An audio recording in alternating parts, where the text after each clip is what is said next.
What's up, buddy? It is Jason David Frank, the guy with the 3 first names and many other colors of Power Rangers.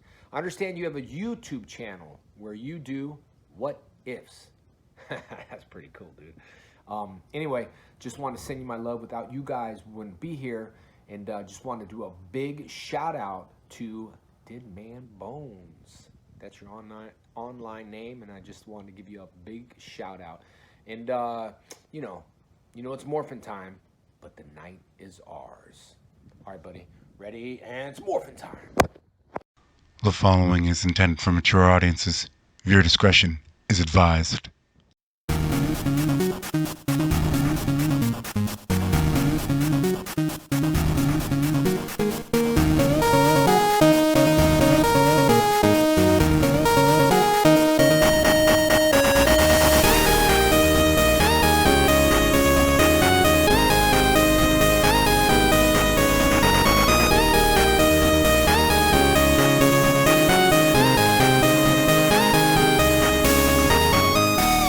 Thank you, JDF, and welcome to part 2 of What If Tommy Oliver, or I guess Olivier in this case, was the son of RIta Repulsa. Tommy has been with the team for a month, and while there is tension to a point, he's earned their trust, but it wasn't exactly easy going. The hardest people was to get their trust in the first place was the couple of Zoe and Jason. For those of you who have read Mighty Morphin Power Rangers comic, it's exactly that situation, but on steroids, since after all, this Tommy is the son of RIta. I think the comic did a good job in showing the friction of adding Tommy and his PTSD, but the last part isn't really a thing here since he wasn't mind controlled or anything like that. It's been about a month since the last part, but the semester is still ongoing. So Tommy is currently chilling on grounds at the community center playing some Smash Bros with Bulk and Skull. Personally, I can see Tommy wrecking it with Ryu. By the time they're done, Tommy's communicator goes off. Sorry guys, got a jet. Tommy found a safe location and warped to the command center. So the prince joins us, huh? Zoe was being needlessly hurtful, and Jason actually came to Tommy's defense on that one. Go easy on him.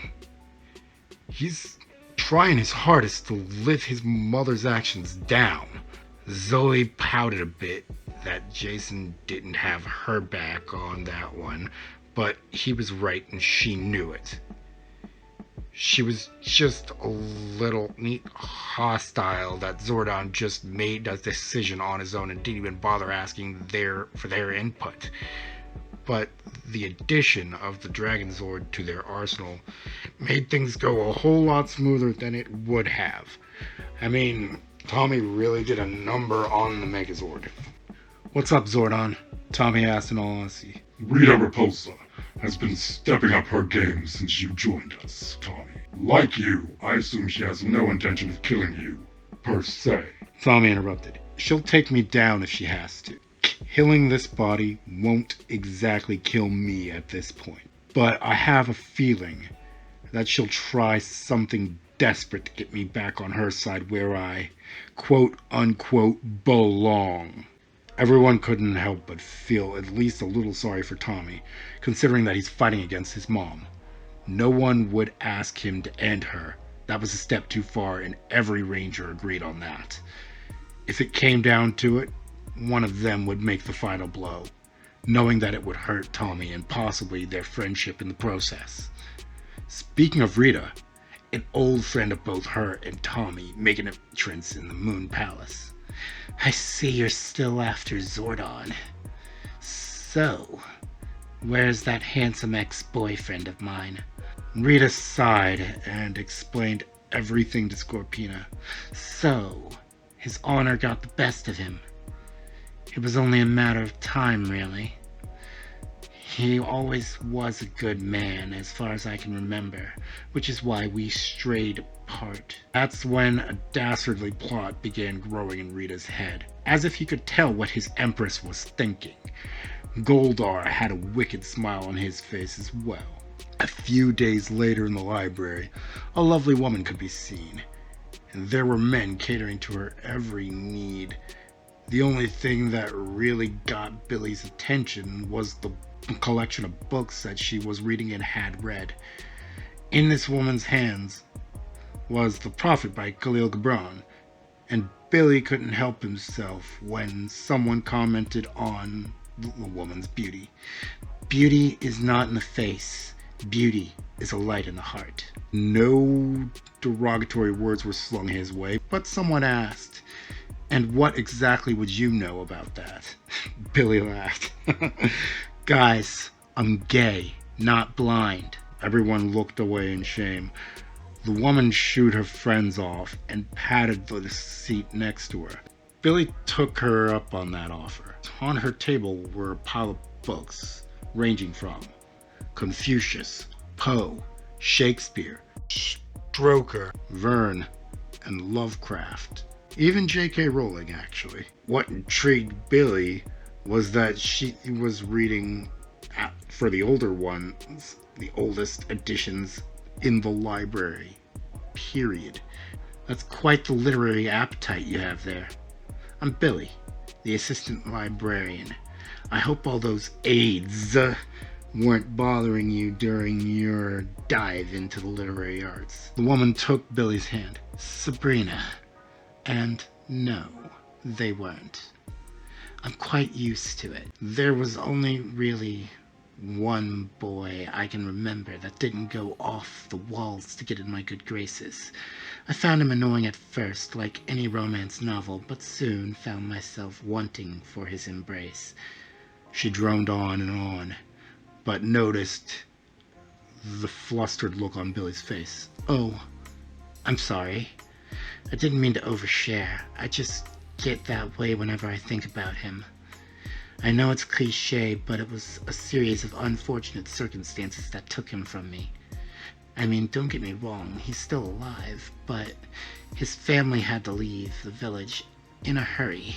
Billy had found himself engrossed in conversation with Sabrina, while still working on certain aides that had earlier been waiting on her hand and foot. "Well, it's been fun talking to you, Miss Sabrina. I've got work to do that can't exactly be done here. Good day." So, that was the Blue Ranger. I can see why Draken would befriend him. Oh, and this world's literature is amazing. Part of me hopes that Rita doesn't destroy it in her search for the power, but those are the way of things. Scorpina gets out of there before Tommy can see her. But she laid eyes on him, and she approved of the new body. It's time for that work Billy couldn't do at the library. Billy entered one of the only rooms without cameras, short of a bathroom, with Tommy, and they warped to the command center. Tommy makes his way straight to the Tyrannosaurus, Zord. Tommy had been trying his damnedest to fix the aftermath from, well, what he had done. His sabotage was quite effective, but he was making good headway with help from Alpha 5 and Billy. All Zords were repaired from it, short of the Tyrannosaurus. It took a massive hit. So, needless to say, however, no Tyrannosaurus Zord means no Megazord, since it's literally the core of the Megazord. So it's a good thing the Dragon Zord is effective, because it would be very bad otherwise.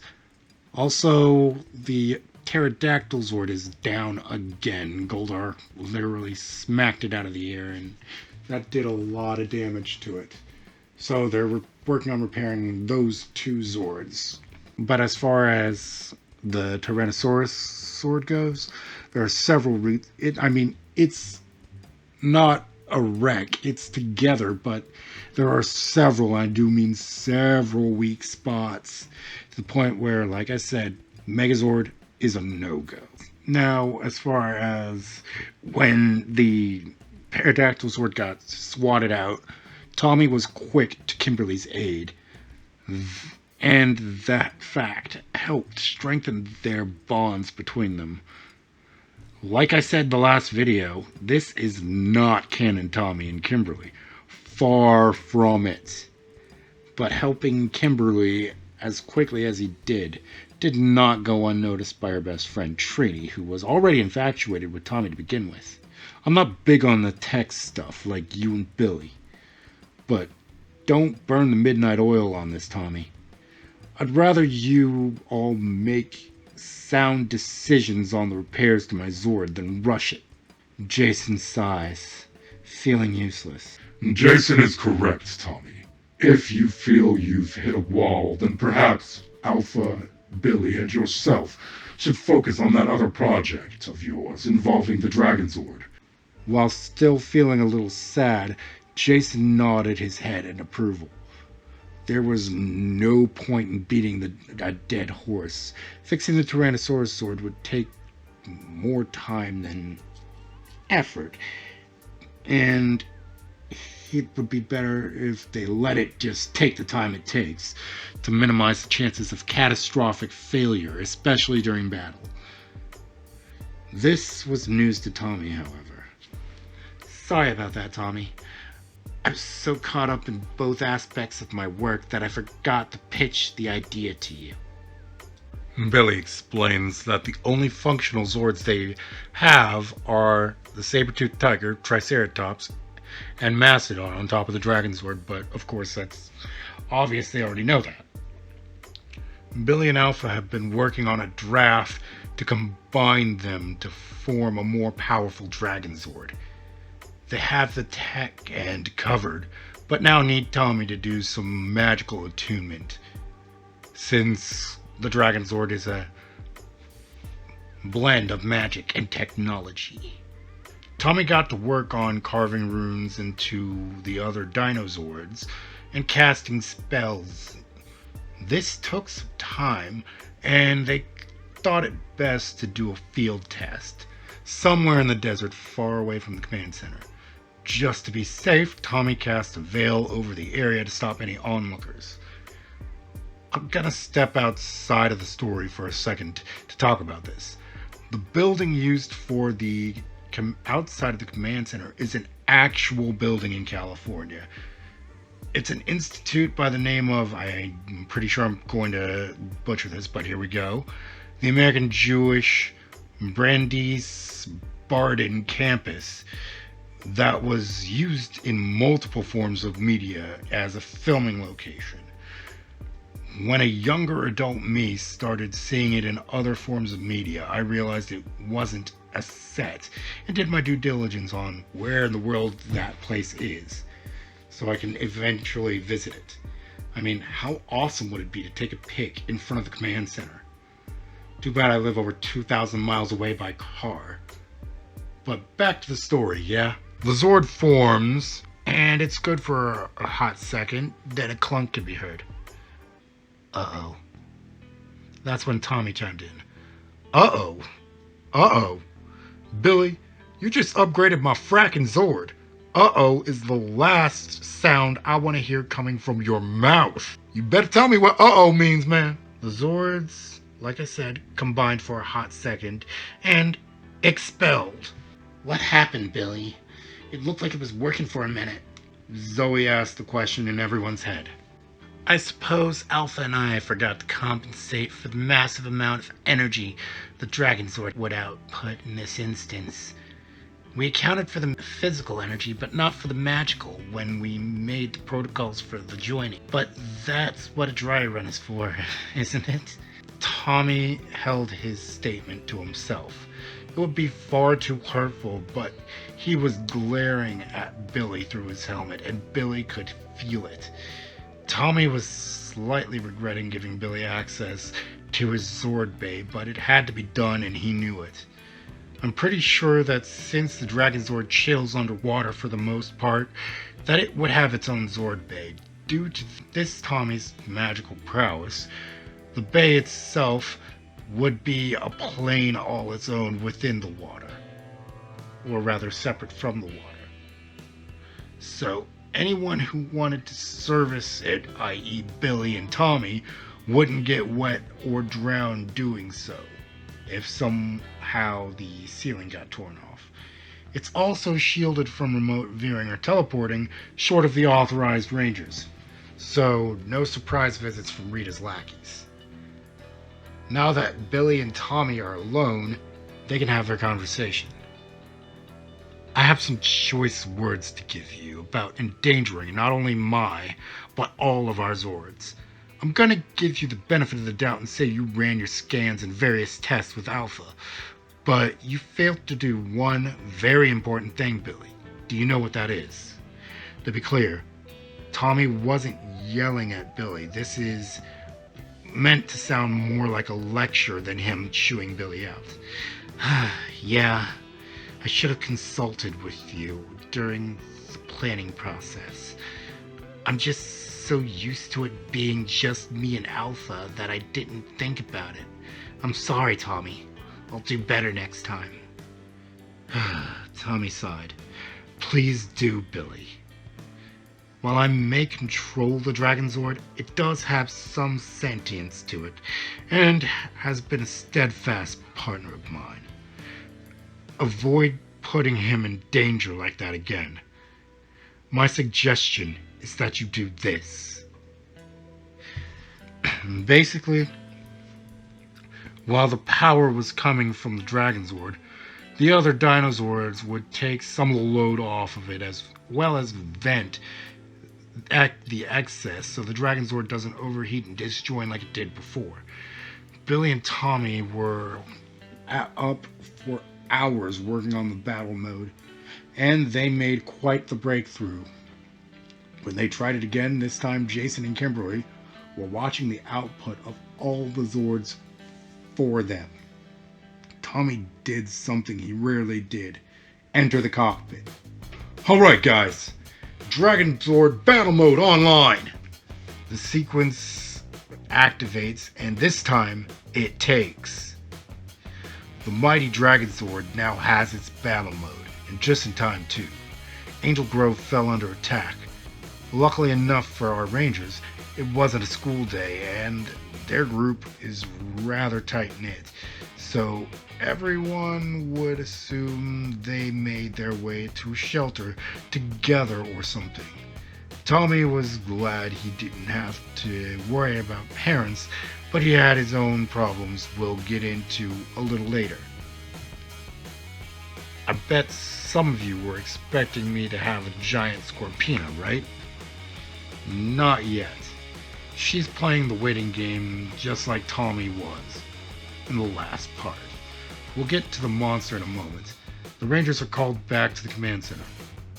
Rangers, a monster most strange has begun attacking Angel Grove. Alpha, the viewer please. Yes, Zordon. Tommy had the most puzzling look on his face. Tommy, what's wrong? Trini asked. That is not a Finster monster. It lacks his unique touch. Looking at how bizarre it is, well, I'll be. I know who made that monster. Alright guys, back in action! They're already morphed, so I just had to. When the morphed rangers showed up, Squat and Babu dipset. Cowards. Let's deal with this turtle, guys. The rangers quickly overpower Shellshock and take him down. Tommy casts a spell to bind the weakened Shellshock, and the other rangers hit it with the power blaster to take him down. We all know where this is going. Once again, Tommy reaches for his magic to blind the now giant Shellshock, long enough for them to form the Dragon Zord into its battle mode. Dragon Zord fighting mode! Mobilize! The Dragon Zord was giving Shellshock a run for his money, to the point where he was tired of this, and hit it with its freeze ray. The mighty Zord and the Rangers within were stopped, and Shellshock goes to town wailing on them. "I'll show you the might of my tortoise power!" Luckily, Jason and Kimberly were not in the Zord to be frozen. As if on cue, Alpha gives Kimberly a ring. Kimberly, the pterodactyl Zord is ready. I'll send it over to you at once. A wicked smile was on her face. Not that anyone could see it. She wasn't about to let this creep do as he wished with her friends. The pterodactyl Zord was mobile and could fly, so she kept it out of his range and peppered him with attacks to the point of Tommy's spell finally finishing. He saw this coming and started casting, but was too late to get the last bit out. Luckily for him, before he got, fully stopped, he had finished casting, so it just needed time to do its thing. Now, said spell was essentially haste, so with Shellshock's concentration on a different target, he didn't notice when the Dragon Zord slowly started coming to life again, until it was too late and tasted the sting of the power staff. Rita would congratulate the boys on thinking outside the box to a point, but You should have gone over this with Finster. He could have offered you his creative input and expertise. Your creation almost won. Imagine if Finster had put his touch to it. You are dismissed. "Yes, Empress." The crew head to the community center. While this was a college, it was also home to one of the city's best hangout places, the community center. So, people of all ages come around here. Tommy overheard some kids talking about the Green Ranger and if he was really a good guy or not. Then, the exact same little girl he saved chimes in. Good? Evil? It's not all black and white, guys. He was the bad guy, but he wasn't exactly evil. If he was, he wouldn't have saved me now, would he? Most kids would have called her a liar if said rescue wasn't caught on television. Tommy picked that moment to step in. Kid's right. Not everything in the world is as straightforward as it seems. Sometimes bad things happen to good people to make them do bad things. But that's not always the case, young miss. The girl smiled at Tommy for helping her. Kira Ford. That's one heck of a revelation, huh, guys? Rest easy, Deadites. And remember, the night is ours.